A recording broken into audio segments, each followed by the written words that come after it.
विज्ञान से ज्ञान का सफर आज की कहानी का शीर्षक है विज्ञान से ज्ञान का सफर। पवित्र गंगा नदी के किनारे बसे वाराणसी शहर में वैज्ञानिक ज्ञान की अतृप्त प्यास रखने वाला एक युवा छात्र अर्जुन रहता था।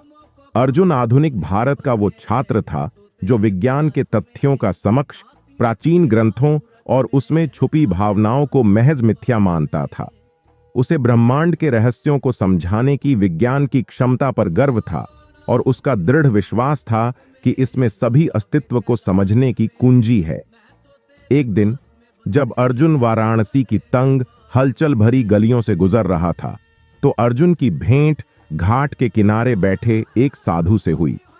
वह सामान्य दार्शनिक प्रवचन से अधिक कुछ भी उम्मीद न करते हुए वह उस साधु के पास गया और तर्क वितर्क करना प्रारंभ किया।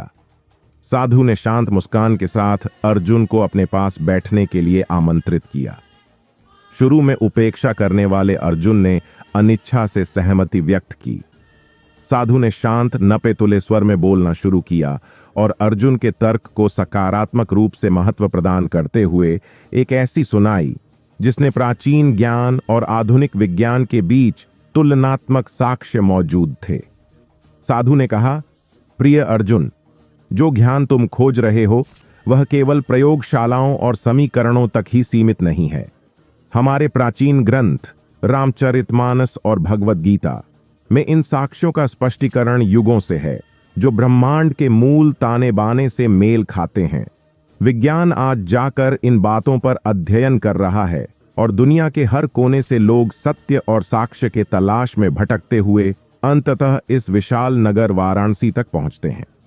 अर्जुन ने संदेह से भौहें चढ़ा लीं, लेकिन साधु ने शांत स्वर में ही अपनी कथा जारी रखी।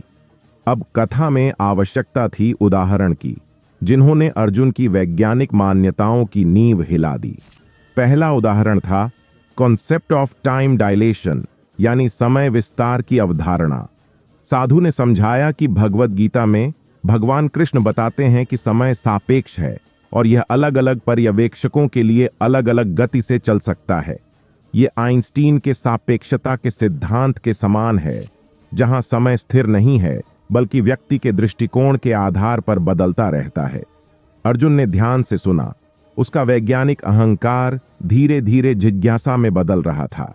साधु ने अगला तथ्य रखा और कहा कि रामचरितमानस में वानरों द्वारा लंका तक समुद्र पर एक पुल बनाने की बात कही गई है। आज हमें भारत और श्रीलंका को जोड़ने वाली एक प्राचीन संरचना का प्रमाण एडम्स ब्रिज या राम ब्रिज के नाम से मिलता है। आज यह भूभाग में बदलाव और महाद्वीपीय बहाव की वैज्ञानिक समझ के अनुरूप है। जैसे ही अर्जुन ने इन खुलासों को आत्मसात किया, उसे प्राचीन ग्रंथों के प्रति एक नया सम्मान महसूस हुआ। साधु विज्ञान और अध्यात्म के बीच समानताएं उजागर करते चले गए।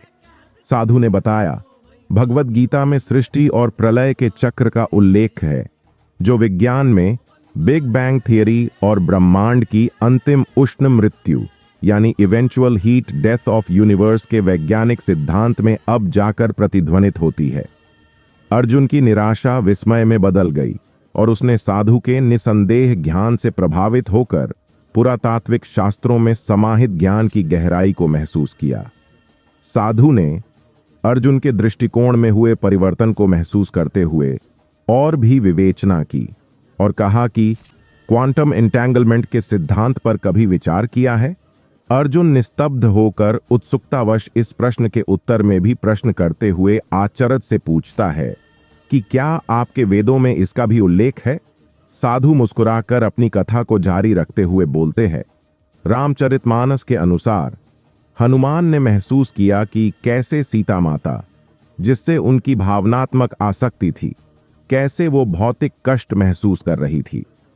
यह क्वांटम फिजिक्स में एंटेंगलमेंट के सिद्धांत को प्रतिबिंबित करता है, जहां कण एक दूसरे पर तुरंत प्रभाव डाल सकते हैं, दूरी का कोई महत्व नहीं होता। अर्जुन ने कुछ ही क्षण में मानो खुद को प्राचीन ज्ञान और आधुनिक समझ के अभिसरण से विनम्र पाया। अर्जुन इस छोटी सी मुलाकात से अति प्रभावित होकर विज्ञान को और गहराई से समझने रोज उस साधु के पास जाने लगा। विज्ञान को समझने का अर्जुन का दृष्टिकोण अब पूरी तरह से बदल चुका था और उसे रोज पढ़ाई जाने वाली लगभग हर चीज का विस्तार हमारे ग्रंथों में कहीं न कहीं मिलने लगा। बस आवश्यकता थी तो सही मार्गदर्शन की। अर्जुन ने विज्ञान से ही पीएचडी की और आगे चलकर विज्ञान से ज्ञान का सफर नामक पुस्तक लिखी, जो कुछ ही समय में देश विदेश में विख्यात हो गई। जैसे ही अर्जुन के रहस्योद्घाटन की बात उस पुस्तक द्वारा फैली और दुनिया भर से विद्वान और शोधकर्ता वाराणसी की ओर उमड़ पड़े। उन्होंने प्राचीन ग्रंथों में छिपे रहस्यों को उजागर करने का प्रयास करते हुए बताया कि भारत के पास समय और सांस्कृतिक सीमाओं से परे ज्ञान का भंडार है। अर्जुन, जो अब विज्ञान और अध्यात्म के बीच एक सेतु है, ने दोनों को विनम्रता के साथ अपनाया। एक बार का मेधावी परंतु ज्ञान से परे छात्र आज का आधुनिक ज्ञान और प्राचीन सभ्यताओं के समक्ष एक प्रकाश स्तंभ बन गया, जिसने दूसरों को प्राचीन ज्ञान और वैज्ञानिक अन्वेषण के अंतर संबंध का मार्गदर्शन दिया। और इसलिए पवित्र गंगा के किनारे विज्ञान और आध्यात्मिकता का संगम फला फूला और अर्जुन ने अपनी पुस्तक के आखिरी पन्ने में साधु द्वारा बोली गई एक विशेष बात का उल्लेख किया। विज्ञान को शायद एक और युग लगे हमारी प्राचीन सभ्यताओं और वेदों में सदियों पूर्व लिखे तथ्यों को समझने और साबित करने में, और यह स्वर भी मेरे नहीं है बल्कि इसका विवरण भी शास्त्रों में पहले से ही उल्लेखित है।